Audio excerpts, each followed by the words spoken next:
Okay, good afternoon. My name is Andy Sharp. I work at Nikkei Asia. I'll be your moderator today. It's my pleasure to welcome Ko Wen-jae to the FCCJ today.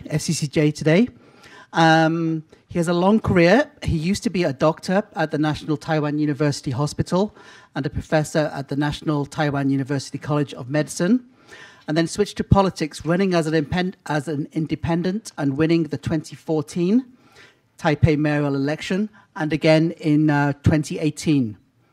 He founded the Taiwan People's Party in 2019 and formally announced recently he would run in January's presidential election.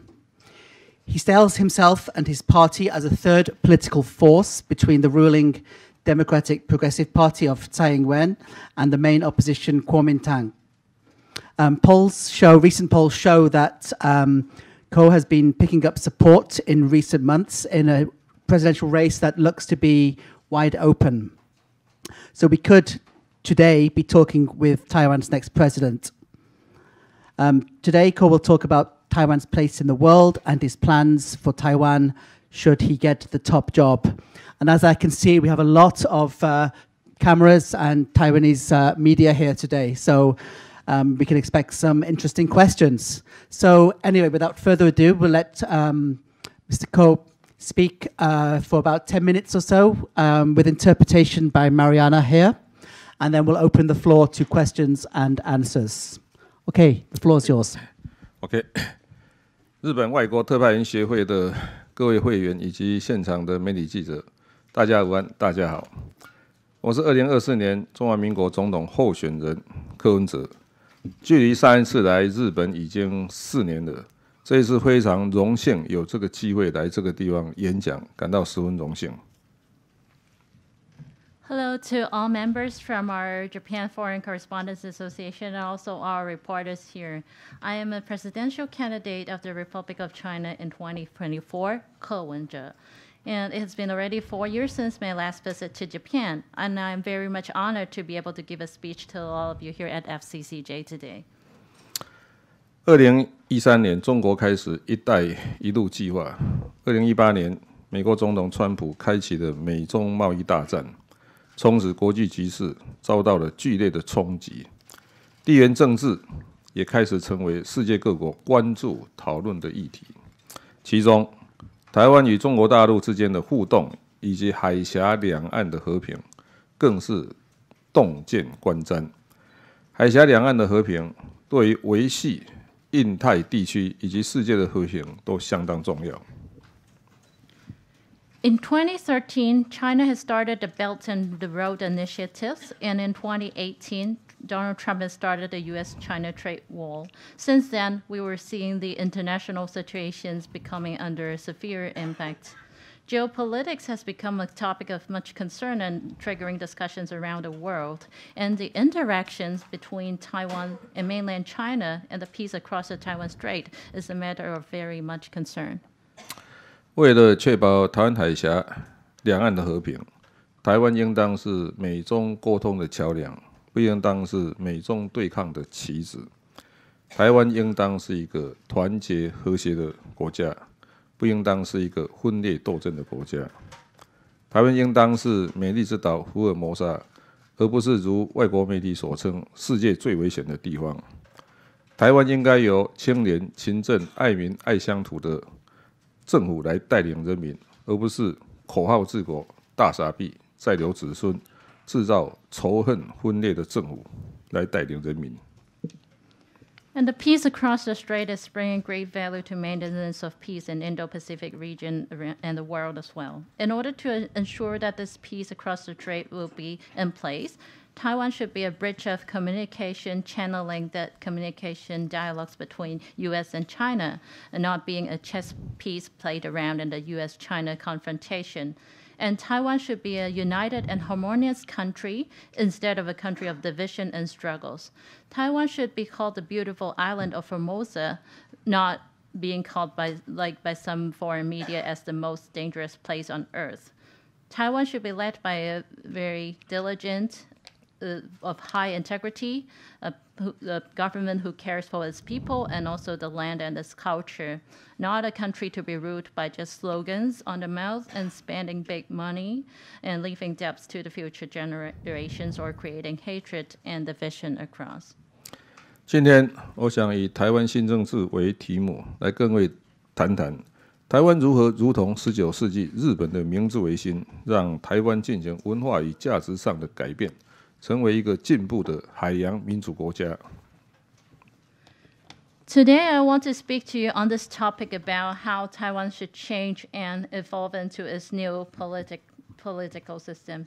And I would like to talk about how Taiwan could do it similar as to what Japan used to have in its Meiji Restoration or the Meiji Renewal back in the 19th century, allowing Taiwan to have its changes both in culturally and also in the value it holds to become a more progressive and maritime democratic country. 1624年，荷兰人为了建立在远东贸易的据点，来到了台湾。将台湾带进了世界的视野之中。400年来，多个国家的文明与族群在这片土地上竞争与交流，为台湾创造了多元、坚韧、包容的文明。In 1624, the Netherlands came to Taiwan to establish a foothold in their Far East trade, bringing Taiwan into the world's perspective. Over the past 400 years, multiple civilizations and ethnic groups have competed and exchanged their views over this land, creating a very diverse, resilient, and a well-harmonized civilization. 我在2019年创建的台湾民众党，目的就是希望自由、民主、多元、开放、法治、人权、关怀弱势、永续经营的普世价值可以在台湾实现。My goal when I founded the Taiwan People's Party in 2019 is to make sure that we can have these universal values being upheld by all Taiwanese people to be made into reality, including having freedom, democracy, diversity, and having open-mindedness, justice, and human rights. And we care for the underprivileged, and meaning we care for charity, and also to have sustainability put into practice. 我认为，只要生活在台湾这片土地上面，认同台湾就是台湾人，然后透过普世价值凝聚国民意识，让国民团结彼此，建立共荣社会。I believe as long as one lives in the land of Taiwan and identifies himself or herself as a Taiwanese, one could be identified so. Through the universal values that we share, we can unite the people in Taiwan and we can build an inclusive society. 一个国家如果要长治久安，必须正本清源，源头就是政治文化。If one country wants to enjoy stability and peace for a long time under good governance, it must get to the roots of the problem, and the source of all problems is based on the political culture. 我在2014年竞选台北市长时，我的竞选口号就是改变台湾从首都开始，改变台北从文化开始。这是一场改变政治文化的社会运动。When I announced my candidacy for Taipei City Mayor in 2014, my campaign slogan was, "Let's change Taiwan starting from its capital in Taipei." And when we want to change Taipei, let's change it starting from the culture. And this is going to be a social movement changing the culture of the political culture. 正直诚信是我在台北市政府工作时候的最高准则。每天早上7点半准时上班，召开晨会。确保市政团队清廉勤政，推动政策不问党派和关系，只问市民利益，落实爱民爱乡土的精神。My highest level of principles that I was holding at when I worked for the Taipei city government was the integrity and honesty. And every morning at 7:30 a.m., I go to the office on time and we hold our morning meetings. And why we're doing so is to ensure that all our teams would uphold these values of the high integrity and diligence. And when we were pushing forward the policies, disregard of any political parties or relationships, we would only focus on the rights and the welfare of our citizens. So that's what we have put into practice, our principle of loving our people and loving the land and its culture. 台湾需要一个理性、务实、科学的政府，在推动政策的时候，倾听人民的声音，尊重专业意见，实践普世价值，为国家制定长期计划，不会因为换人执政就左右摇摆，建立正确的政治文化，让台湾成为联能国家，落实国家治理。Taiwan needs a pragmatic, rational, and scientific government that listens to people's voice and respecting professional opinions and implementing universal values while promoting its policies to formulate long-term plans for the country for the sake of all its people. So there's no longer waivers to back and forth just because someone else or the other party is in the power. We will establish the right political culture so that Taiwan can become an honest country and be able to implement national governance. 自从2000年以后，台湾再没有长期计划。最主要的原因就是两大主要政党为了政党利益，以意识形态煽动仇恨，造成极端政治，使得国家方向忽左忽右。Since the year 2000, Taiwan has not had a long-term plan. The main reason for why this is happening is that the two major political parties have been using ideologies to incite hatred for the sake of their own party's interest. This resulted in extremist politics polarized and causing the country to drift from left to right and back and forth. 台湾民众党的出现，是因为台湾人民已经厌恶两党恶斗，希望有理性务实、真正重视人民福祉的第三势力挺身而出，制衡两党。The emergence of our Taiwan People's Party is due to the fact that most Taiwan people are already getting sick and tired of the vicious struggle between the two major parties.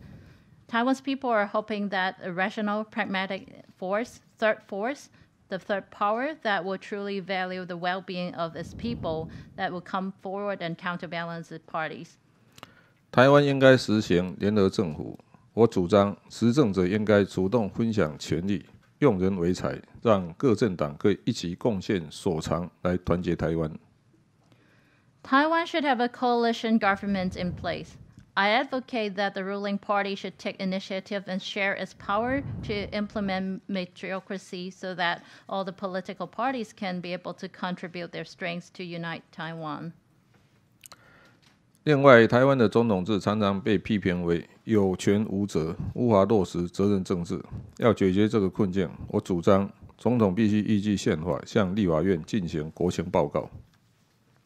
In addition, Taiwan's presidential system is often being criticized as having power but no responsibility, and it is impossible to implement politics of responsibility. In order to resolve this dilemma, I advocate that the president must be reporting to the legislative yuan in accordance with our constitution and to the state of the nation. 两大党都受困于自身的历史包袱，民进党已经完全失去跟中共的互信。国民党则是对中共过于顺从，都无法解决两岸目前的困境。We see that the two big parties in Taiwan are trapped by their own historical baggages. The Democratic Progressive Party, or DPP, has completely lost the mutual trust with China, with the Chinese Communist government, while we see that the Kuomintang, KMT, is being too submissive to the Chinese Communist government, neither of which can resolve cross-strait disputes. 国家之力量在于国民全体，唯有建立共荣社会，落实国家治理，让社会和谐，组织联合政府团结台湾，让政党和解，让台湾2300万人先有共识，台湾才能与中共展开有意义的对话，建立两岸和平。The strength of the country lies in the whole nation, and the only way to build an inclusive society is to implement national governance and bring about social harmony. To organize a coalition government, unite Taiwan, and reconcile political parties. Only when the Taiwan's 23 million people reach a consensus and that Taiwan can enter into a meaningful dialogue with the Chinese Communist government that will allow us to establish cross-strait peace. 我担任台北市长8年，举办过8次的上海、台北双城论坛，更在2017年举办过世界大学运动会。我们秉持5个互相认识、互相了解、互相尊重、互相合作，还有最后的互相谅解，确保对等尊严，增加彼此善意，促进两岸对话，减少冲突危机，创造台海和平。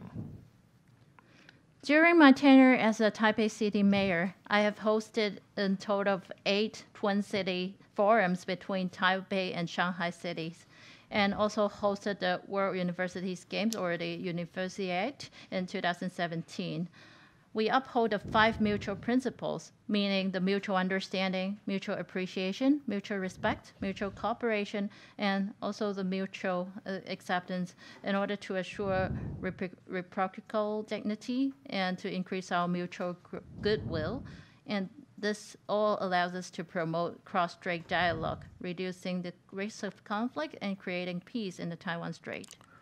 我们会确保台湾人民继续享有民主自由的政治制度和生活方式，备战而不畏战，能战而不求战，以台湾自主、两岸和平的政策，与美国、日本共同维系印太地区的繁荣和稳定。We will ensure that the people of Taiwan continue to enjoy a free and democratic political system and the way of life, and that they are well prepared for war just in case it comes, but they're not afraid of it. They're able to fight with the capability, but not seeking to fight. And that they maintain the prosperity and stability of the Indo-Pacific region together with Japan and the United States under the policy of Taiwan autonomy and cross-strait peace. 对内，台湾必须自立自强，以政治文化开始来改变国家的体制；对外，与民主世界的伙伴，我们要建立合作关系。日本是台湾在亚洲最重要的盟友。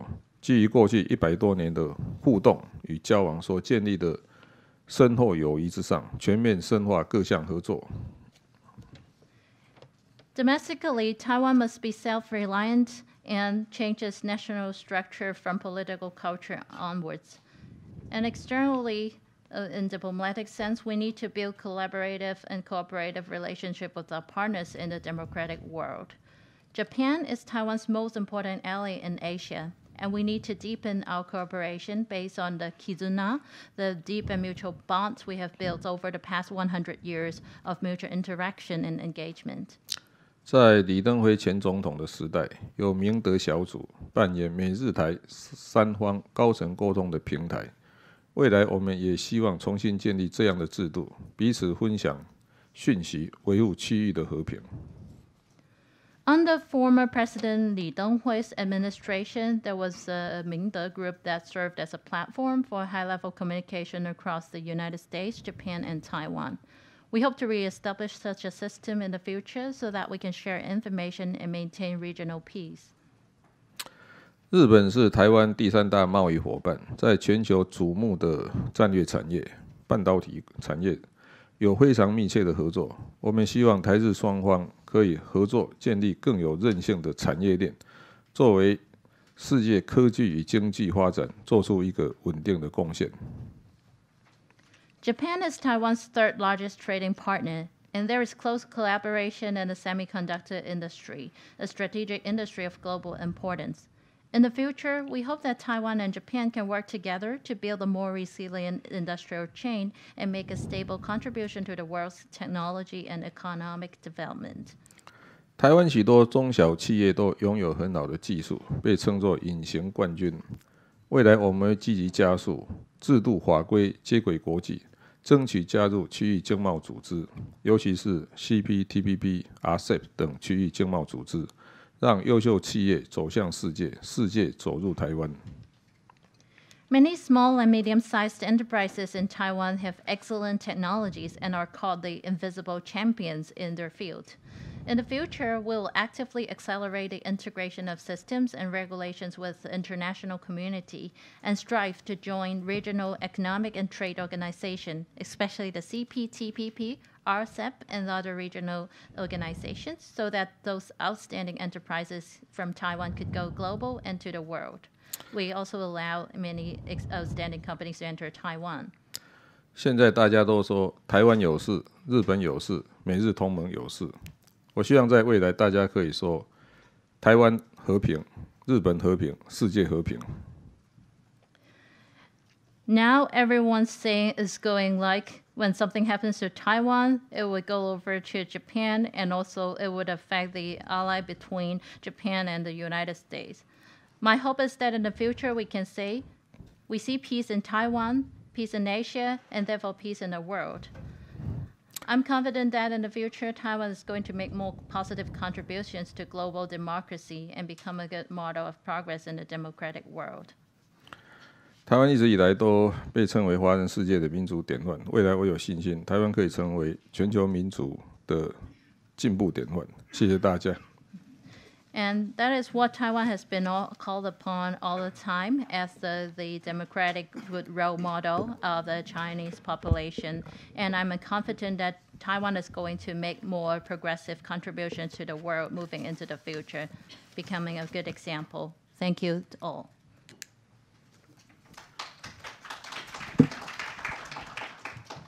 Okay, thank you. Okay, we'll open up the floor now to questions and answers, please, from the working press. If you could give your name and affiliation and keep your questions short, as we have a lot of people in the room and a number of questions online. Okay, this man here. Yep.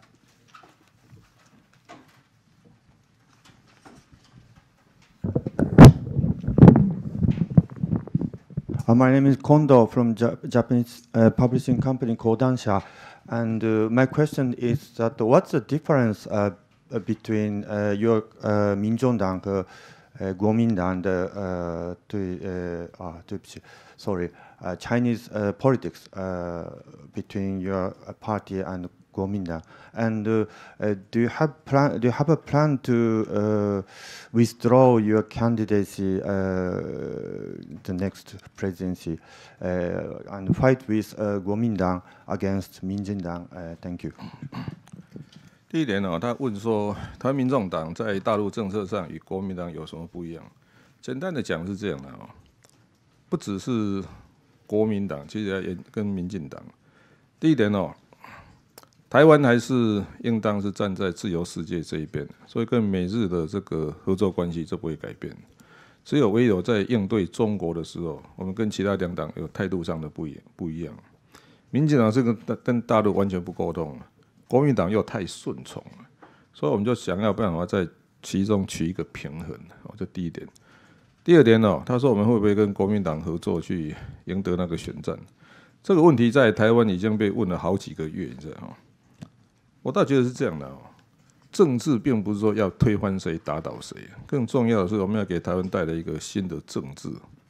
那如果今天所谓的国民党跟民众党之间的合作一直停留在大家怎么分权势怎么分权位，我想这个不会得到台湾人民的支持。那所谓的蓝白合一直到现在为止，我从来没有听过说国民党在政策的或是政治的理念价值，他跟民众党到底有没有相合？这个没有解决，你知道每天在讲蓝白合，就会给人民觉得好像在分赃，这不会得到台湾人民的支持。Right. So to answer the first part of your question, you were asking what is the difference between TPP, our party, and KMT. Oh, I think that actually also applies across to differentiation with the DPP as well. To me, I would say that we're looking at Taiwan as holding its own independent position, and also across with its peers in the United States and in Japan. And then it's the difference mainly lies in the attitude towards China. I would say EPP, as I mentioned, it has already banned the channels of communication with China, while on the other hand, we're seeing that KMT, Kuomintang, they're being too submissive to China. That's why our difference and the position we want to take at TPP, at Taiwan People's Party, is why we're trying to find a nice balance, a sweet point of balance across the two. And to answer the second part of your question, you're saying that whether I would potentially withdraw candidacy and join hands with Kuomintang, and in order to fight Minjindang or the DPP. So actually, I've been asked this question whether I will give in to Kuomintang for the past few months in Taiwan. I would say when we're doing this kind of competition and politics all running together for presidency, there's no so-called of giving in or giving up. And I would say that the same could apply to to when you're seeing the struggles across 国民党 and DPP, 民进党, because we are seeing that there is no so-called clear-cut difference or in the philosophies or the ideologies being held by 国民党 versus DPP. On the other hand, over the years, we've just been seeing struggles and arguments across whether they're blue or green. So I think that's the time for like a new politics position and standpoints to come up instead of only keep looking at all that fight across. Okay, any more questions from the floor? Yes.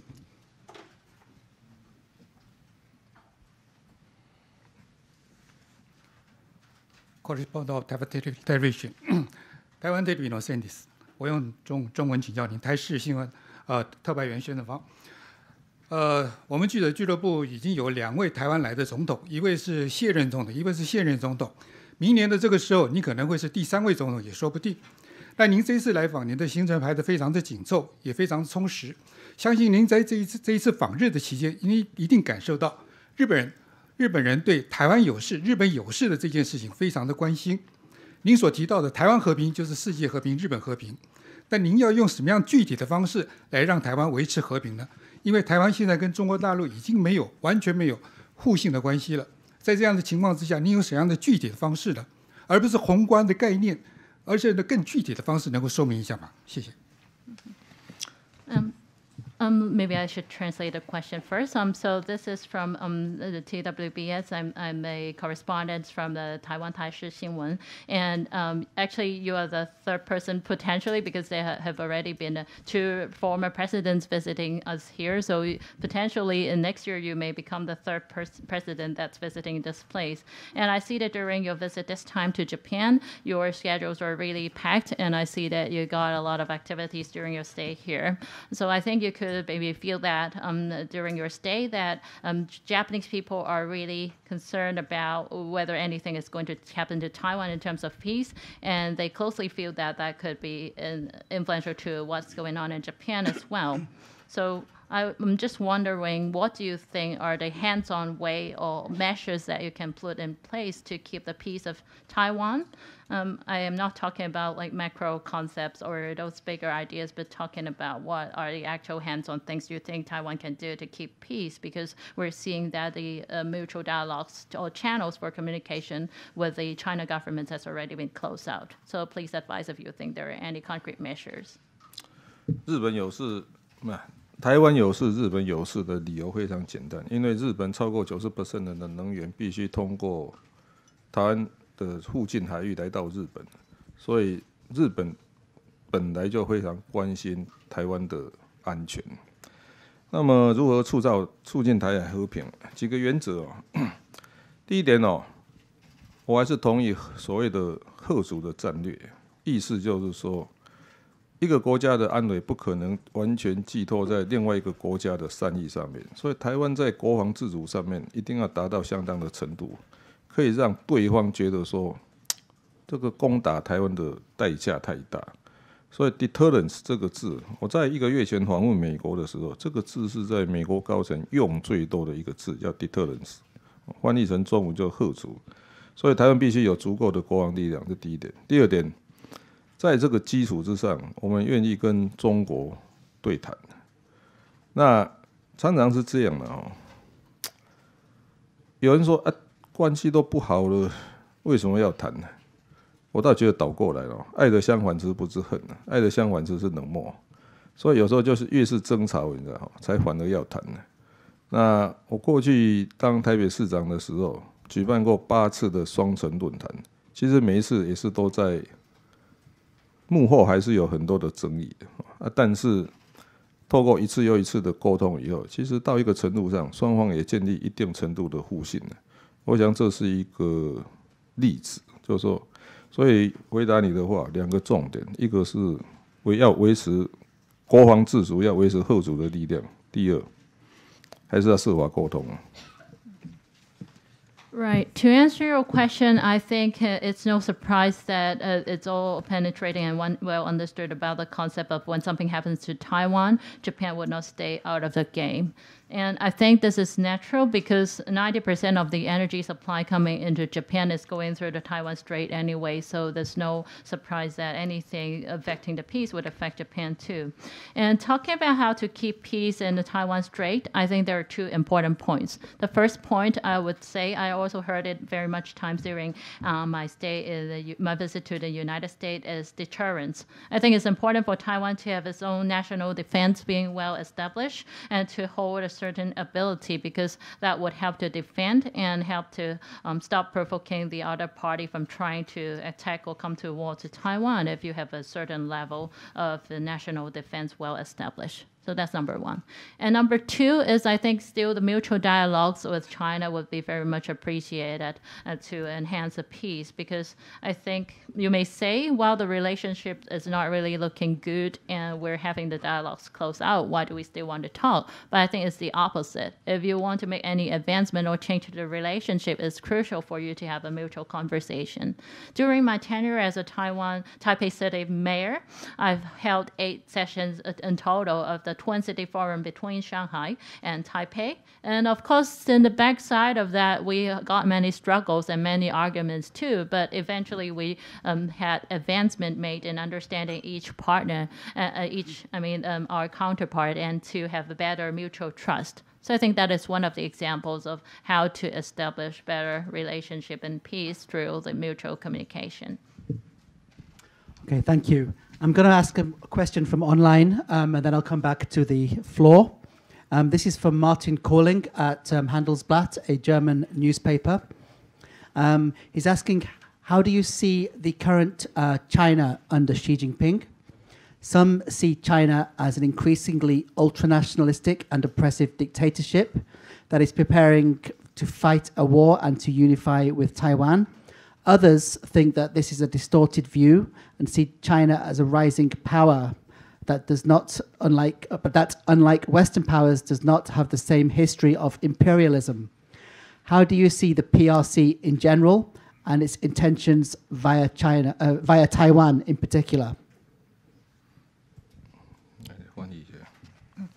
好，那现在收到一条是网上的查询，然后是我们德国报纸 Handelsblatt 的记者 Martin Kohlen 他问的问题，他想请教就是我们柯主席对我们现在中国的习近平底下的政权有什么看法？因为我们西方媒体的看法的话呢，有些人觉得他是独裁者，就是已经准备好要随时可以开始打仗、开始战争，然后有一些媒体又觉得其实这个感觉是有点歪曲了对他正确的评论，然后我们应该是中国为一个就是正在上升的新兴，然后一个新的国际势力，然后中国也没有就是所有欧美国家以前有的这种帝国主义的背景，所以他的问题是想看看就是您对这个中国现在目前的政府有什么看法？这个问题也是常常被讨论了。我想有一个很重要的关键，不可以把目前的习近平政府视为是永久的中国。这个就好像我每次都引用温家宝的话，温家宝总理的话：中国在经济改革的成就，如果在政治改革没有追上来的话，最后这经济改革的成就也会丧失。所以我从来不认为说中国可以一方面维持一个很强劲的经济成长，然后政治上完全维持在这种比较不进步的状态下，我觉得这不可能长期维持住。所以，事实上我在1个月前访问美国的时候，在美国国务院的讨论当中，这一点我认为我是跟美国政府最大不同点的。我也问了一个题目，你知道？我说，如果我们都相信普世价值，为什么认为中国永远不会有民主自由？所以我都跟美国政府讲说 ，Never give up to transform China。我们还是认为，如果我们相信软实力，我们相信普世价值，为什么我们认为说中国不会改变？所以结论是这样的第一，不要把目前的习近平统治下中国视为是未来永远的中国。我认为中国还是会改变的，因为经济上的成就，如果没有政治上同样的进步。这个系统是不稳定的。再来，我们还是要相信普世价值，要相信软实力。我们应该协助中国进入文明的社会。Right. I think this question is being asked quite often, and I think I want to make 2 points in my response to this. One is we hear it very often, but I don't think the current Xi Jinping's leadership in China is going to be the forever situation in China. So we had other leaders in China too previously, when Jiabao and so on, all the ex-leaders in China. And I think if eventually China's government don't make reformation in its political system and not making advancement in that, although China is achieving in its economic advancement, it would eventually face a downtime. So it would not last for long without advancement in the political side as well. And about a month ago, when I visited the United States and was talking to the people in the Parliament and the Senate as well, we're also discussing about China problem. And this is the point that I made to them. I was saying that if we all believe that we share universal values across the world, then why would we not believe that China one day would be able to have democracy in its hand? And I told them to never give up. So these are the 2 points. The first point is, again, we should not see the current Xi Jinping's its management as a forever status quo in China, and we could hope for further improvements as China may have further changes. And number 2 point is, if we believe in using the universally shared values and also soft power, and we can still have hopes for future changes to China towards democracy or coming into a world of democracy. Okay, thank you. Any more from the floor? This gentleman here.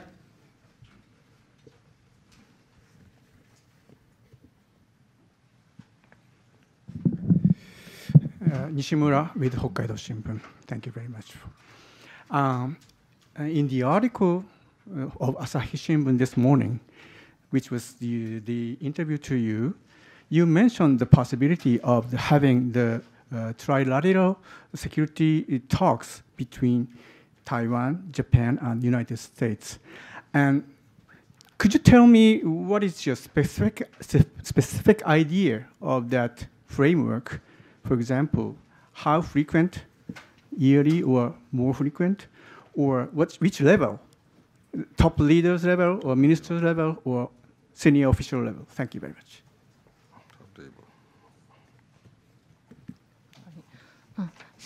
现在这位是北海道新闻的西村先生提问，他是说看到今天早上朝日新闻有一个报道，就是说我们柯主席提到了就是我们可以寻求3方面谈的一个机会，就是这种互相对话有关于台湾、日本还有就是美国之间的。我想知道有关于一个详细点的计划，就是比如说您觉得这个频度需要多频密呢？就是每年对话1次就可以了吗？然后就是那个哪一个层面的对话会比较适合呢？就是我们比如说每年1次是我们国家领导人的水平吗？还是说就是大臣或者是各个部门部长的这种部长级的对话，或者说在下一层的这种对话交流会比较有用呢？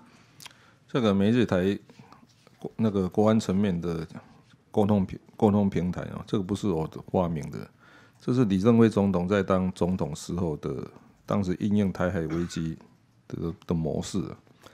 第一点它是美国、日本跟台湾每个月轮流做动，参加的人原则上都是国安高层那在地主国通常这个总统都有参加，所以他讲过，当时在台湾举办的话，李总统有时候会参加。在日本当时是桥本龙太郎，那在美国至少是国务院的的国务卿会参加。那他是1个月举办1次，其实他真正的目的是说，在危机的时候，你知道做一个比较密集的沟通，而且是在高层面的，有问题可以很快有效率的处理。还有一点是这样，因为毕竟台湾跟日本这种文化沟通比跟美国还更容易，所以通常是当台湾跟日本都有共识的时候，就更容易说服美国3方一起有共识。这是针对他的回答。So I believe this trilateral security talks that you're mentioning about, actually what I suggested was not my original idea. It was back in the ex-president's time, and when Li Denghui, he actually adopted this mold of having the mutual conversations across Taiwan, Japan, and US as a closed group. And speaking of the levels, I would say that we're talking about the national leaders. So at the time of ex-president Li Denghui, it was having himself, and back then we got Ryutaro Hashimoto as the Japan's president, and in the United States, it will be the top of the Senate and of the National Defense Department. So it was a very close loop conversation and was held on a monthly basis. So to allow when anything is happening across the countries or global securities, they could efficiently exchange their opinions and make quick decisions. And in this aspect, I would say Japan and Taiwan are very much culturally close. So once Japan and Taiwan could arrive at consensus on certain matters, it also makes us easier to convince the United States to be on the same line with us. Okay, thank you.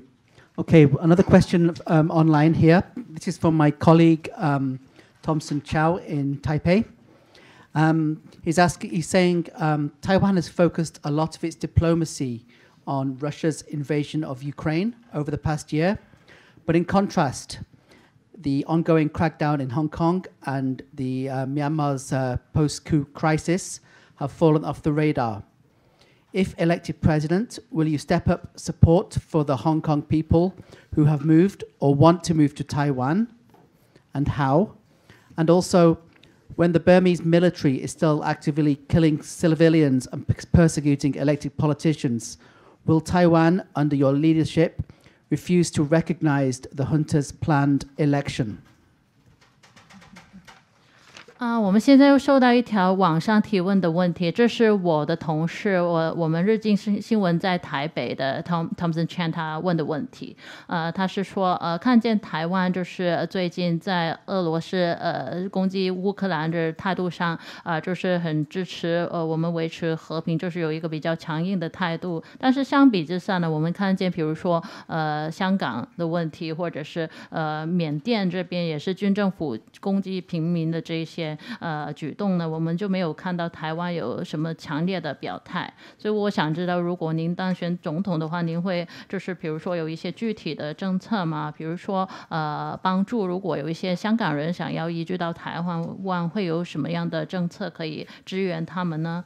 或者是说缅甸的话，这个缅甸军政府继续攻击平民，或者是现在他们政权您会对他们政权表现出一种明显的就是对立的态度来谴责他们这种就是杀害平民的行为吗？第一点在香港反送中事件的时候，当时的台湾政府是相当明确的表态。那当时我是在担任台北市长，为了这个，我们在市政府还有开专案小组，就说如何协助香港人移民到台湾来。据我所知，在2019年，香港到台湾移民人大概接近1万人。好像详细数字是9000多一点的，所以事实上，台湾在香港受到压迫的时候，并没有置身事外，他是有明确的表达意见的，而且当时在台湾，特别是在年轻人，是政府的这个举动是高度受到年轻人支持的。那台湾政府在当时也有具体的协助香港人移民到台湾。那如果面对缅甸这种事情，我倒觉得这样，如果我们相信普世价值的话，我们应该还是要表达说，我们对这种压迫，对人民的压迫，还是要表示谴责。Right, so to this question, first of all, regarding Hong Kong, I think when we're facing those situations in Hong Kong and forcing many Hong Kongers wanting to immigrate to Taiwan, Taiwan did show a clear-cut attitude as a government. And I believe back then in the city government of Taipei, we were also establishing a dedicated project team to handle this matter. back then in 2019, there was about 10,000 Hong Kongers who wished to move to Taiwan and actually took their action. And I think in last year it was about more than 9,000 people, etc. So on a yearly basis. So therefore, I would say Taiwan did make its position clear, that is supporting the Hong Kongers if they wish to get out of Hong Kong and move to Taiwan. And this kind of move is also being highly supported by the young people, especially in Taiwan, to seeing the government taking action to support the Hong Kongers. And to the second point about the military killings in Myanmar, as I mentioned, if we're upholding all the universal values that we see as important, this kind of act of killing civilians should absolutely be denied. Okay, yes, please.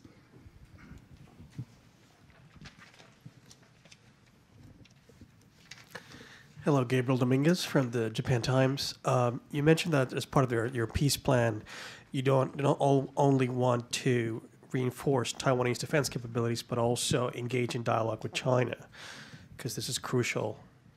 Now, to which extent would you do that? How exactly could you explain, how exactly would you engage China as compared to, say, the Kuomintang? How would you engage China? 主席你好，我是 Japan Times Gabriel， 然后我现在这个问题是想听听您具体的就是打算是怎么样跟中方打开对话，因为您多次提到就是这个有互相对话的重要性，就是要解决台海问题，我们不能够单方的去行动。然后我想知道就是有多不同的，比如说在国民党政权之间，他们与中方对话的这种方式，跟您未来有可能会实行的这种方式会有什么不同？然后会就是对话到怎么样的层面，或者是有什么具体的行动呢？第一点我们先从历史里面找答案。国民党跟大陆的沟通，你知道为什么会失败？2014年的太阳花学院就是一个例子。因为当人民不相信国民党的时候，国民党在跟大陆的沟通就不会成功。所以我常强调说，互信跟 credit， 就是说你跟中国之间，你知道有没有彼此的信任？这第一点。第二点，这个 credit 实在太重要了。所以我在8年跟大陆打交道的过程，包括4大运，我都保持一个说，我们绝对不耍小手段。绝对保持诚信，那这个需要互信是需要时间建立。所以回答你的话，国民党会失败是国民党跟大陆沟通会失败，是因为他已经失去人民的信任。那主要就是因为当时这种开放的过程当中，你知道那些开放的好处叫 benefit， 你知道被太多国民党的这种人你知道拿去了，而广大的台湾人民没有受益，所以这个就是为什么国民党会失去台湾人民的信任，这是一个很大的理由。就是我们常常叫做买办文化，这第一点。第二点就是说，这也是民进党跟大陆之间，就是说，今天已经当双方都没有互信的时候，还有一个是这样，在华人世界里面有一个很特殊的文化，也许西方文明不太了解，叫做面子。今天民进党跟共产党的问题很多已经牵涉到面子问题，所以双方都僵持不下。所以再讲一遍，就是说，互信跟 credit 这是2个很重要的因素。当你失去这2样的时候，根本没有办法就跟中国做有意义的交谈。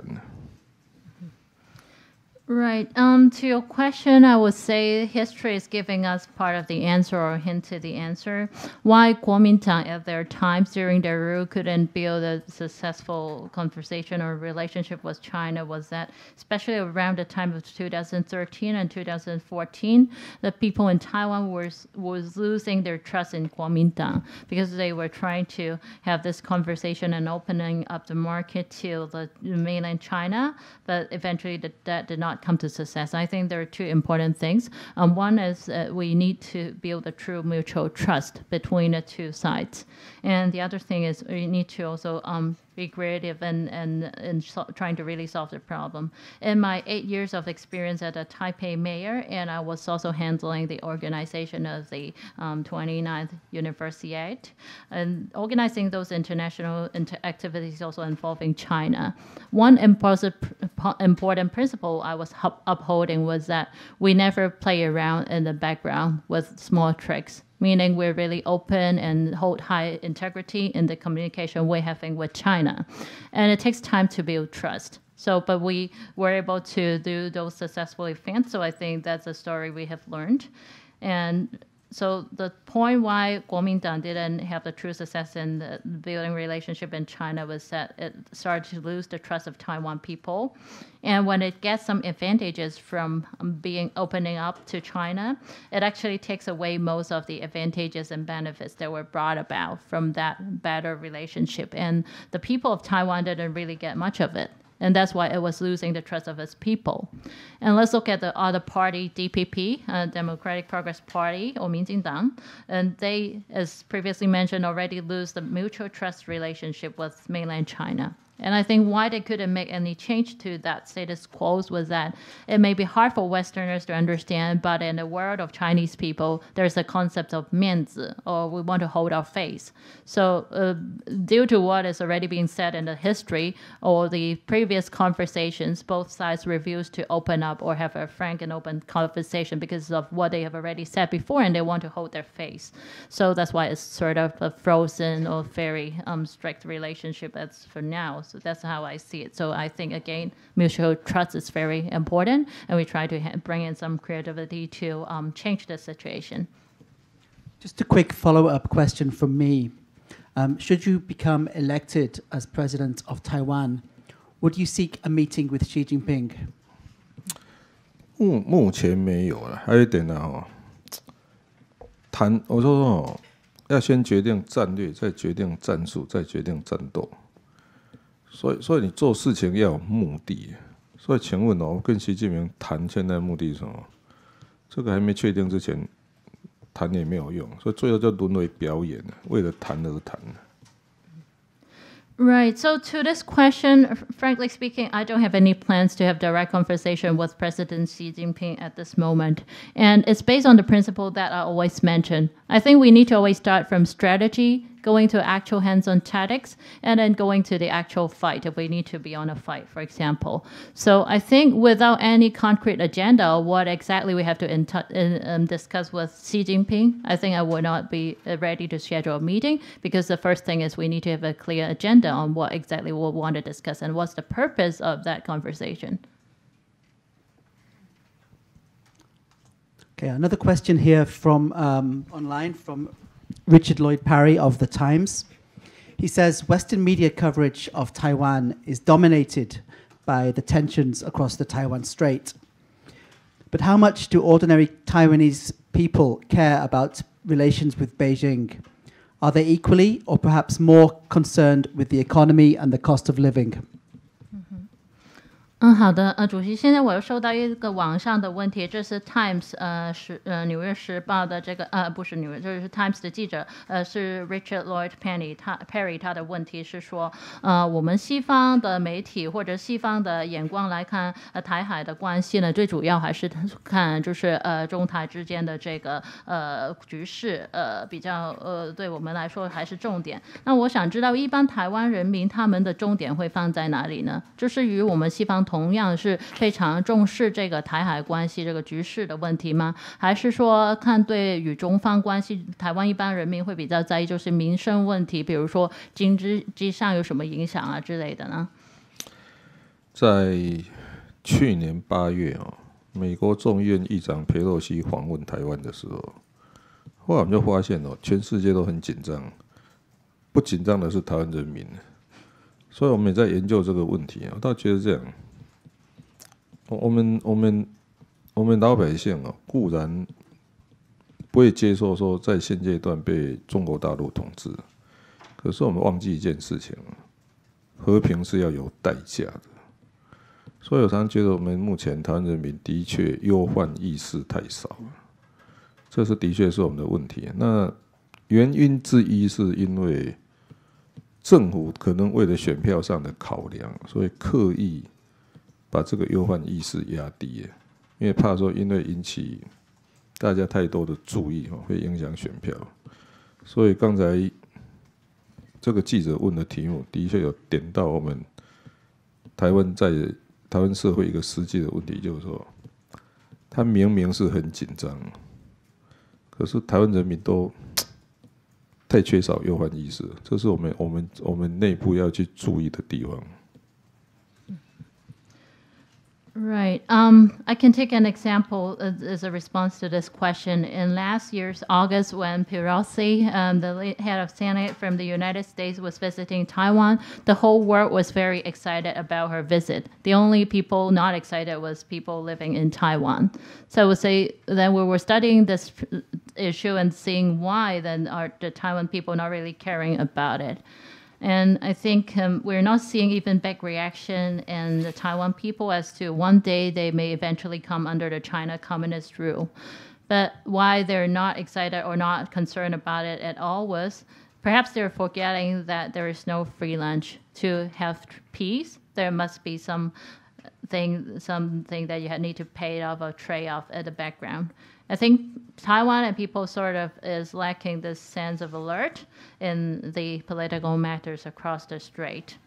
And I also think that one of the reasons could be contributed by the governments that have been running for the vote, because they don't want too much attention and the cross-strait relationship that may reduce people's focus or attention on giving votes to them. So they just don't want influence to their vote, and that's why. So I think this question from Richard just now was very to the point. Pointing out this was sort of a loophole in the attitude of Taiwan people. There could be a room for us to reinvestigate and look into Taiwan people's attitude to have a higher level of awareness or alert in this kind of matters. Okay, I think we have time for one more question.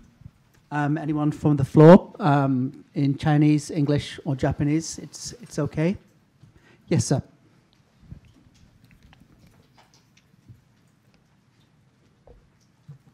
My name is Yasuo Tanaka from Sankei Shimbun. Can I ask about your Chinese policy again? And you advocate dialogue with China. It sounds good, but the Chinese Communist Party set a strict precondition of the dialogue, that is the acceptance of the one China principle. And you have advocated cross-strait belong to the same family. And do you think that is enough for CCP accept the advocate or your dialogue? And on the other hand, Taiwanese people become more powerful identity of Taiwanese. You're advocating the cross-strait belong to the same family will be accepted in the Taiwanese society. Thank you. 主席您好，我是产经新闻的，我是Yasuo Tanaka田中。然后我这个问题也是有关于对中国的政策然后我觉得您说就是对话很重要，这听起来当然是很好的，就是尝试进行上方的对话。但是我也知道，就是中方共产党政府他们设定的条件也是相当严苛的。首先您必须要认同这个一个中国的政策才能对话。然后我也知道您提倡两岸一家亲的概念，然后我想知道呢，这个两岸一家亲的概念是否就能让中共政府接受，然后愿意去进行双方的对话呢？然后再来就是台湾人民会接受这个两岸一家亲的概念吗？因为当然他们有自己的就是作为台湾人的核心价值观，然后如果我们推进这个两岸一家亲的话，他们会有这种所谓就是自我价值或者是这种定位的危机吗？第一点这个所谓3个条件呢，就是一个中国、9·2共识跟1国2制。现在中国大陆常常会讲说，如果民进党不接受，他就不跟他谈了。后来我才发现，真正的理由是共产党根本不想跟他谈，所以提出了一个他一定不会接受的条件。那就我个人办过8次双城论坛跟4大运的经验中国固然有它的坚持，但是我们也要试着去说服他，就是说，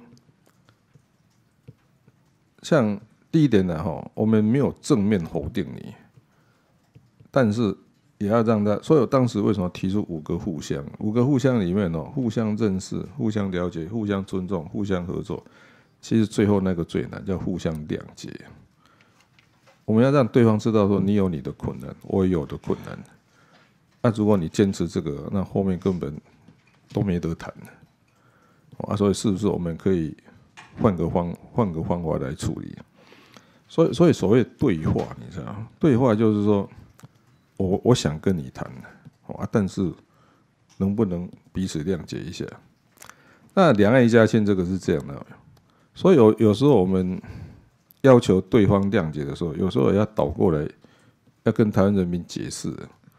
所以要跟他要试着说服他们说，试图说服我们台湾人民说，一家亲还是比一家仇好这个交流比断流好对话比对抗好。还有一点呢要开始很务实的跟台湾人民讲说，我们目前43% 的外销是到中国，然后一年是对中国出超1000亿美金的。然后我们在台湾本岛内有38万的陆配就所谓大陆新娘。同样的，我们有超过，到底有多少人有多少台湾人在大陆？我认为不会少于100万。所以当双方关系这么密切的时候，我们是不是能够务实一点来想说我们要怎么处理这个问题所以结论是这样的，互相谅解不仅要对对方，你知道，要求对方谅解，其实有时候也要转过头来跟台湾人民讲说，我们的确有事实上的一些困难需要处理。所以有时候我认为互相谅解是我在跟中国大陆来往的时候，还可以走下去一个很重要的原因。Right. So this question, I think, as you mentioned, there were some strict conditions being raised by China's side, for example, the 1992 consensus, and also to accept that the one country concept, otherwise they wouldn't be open to further conversations. But there are also some people saying that, in fact, there was just some sort of upholding values to go against the DPP of Taiwan. So to set those higher bars and say, look, if DPP are not accepting, we're not going to talk. It was just because in the background, China doesn't even want to have the conversation with the DPP. So that was done on purpose. Some was saying that. And speaking of how I look at this, to have the mutual conversation with China, from my experience holding 8 sessions of the Twin City Forum of Taipei, Shanghai, and also holding the 29th Universiade, under those experience of organizing the activities, there are, of course, certain points that China's side would insist on, but we persistently try to convince them. So I think there is no easy way across, but that's why I was setting the 5 mutual principles for our communications. And as I mentioned earlier, we're talking about our mutual understanding, mutual penetration, mutual respect, and mutual cooperation. But I think the most important thing is to have the true mutual understanding. And in order to break through that, I think we need to change to a different approach as needed. Meaning, of course, we need to have the mutual understanding or sort of empathize the other party in order to open up the conversation. But it's also time to take a step back and explain to people within your country why you have to have those conversations. As I mentioned before, it's always better to have the two sides as one family rather than hatred, building hatred, or treating ourselves as enemies. It's always better to have mutual conversation rather than shutting down the doors or channels for communication. And it's always better to have our mutual discussion rather than to fight against each other. So that's why I think looking at what are the pragmatic problems or issues we're facing across the strait. Actually, we hear about having mainland Chinese women married to Taiwanese and living in Taiwan. There are about 380,000 of them. And on the other flip side, I would say there are perhaps more than 1 million people, actually Taiwanese now currently living and working in mainland China. So given that we have such a large portion of people living in each side and sharing close bonds, it's really an intimate relationship, I would say. And that's why we have to be pragmatic. We have to pursue our mutual understanding and not only demanding the other side to open up and have the conversation, but also to convince people of your own country that you're facing such pragmatic issues, and that's why a conversation is needed. 你刚才那个谅解是用哪个字翻译？谅解。谅解啊，我刚刚是翻译为有时候翻译为要 empathy， 就是对对方有同理心的。坦白讲哦，我去美国的时候就一直发现这个字很难翻成英文。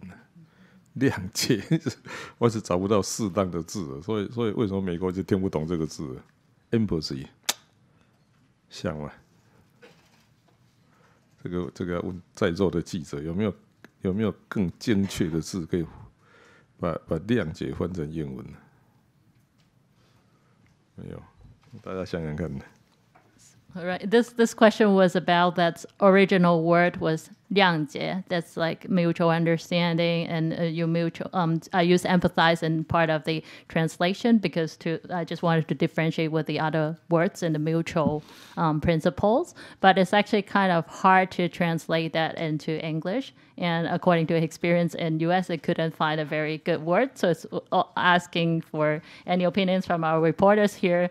Anyone have a good idea of how to translate this Chinese word of 谅解 into English? What would be perhaps a better word than empathize or understand? 这个字是什么意思呢？为什么要讲这个呢？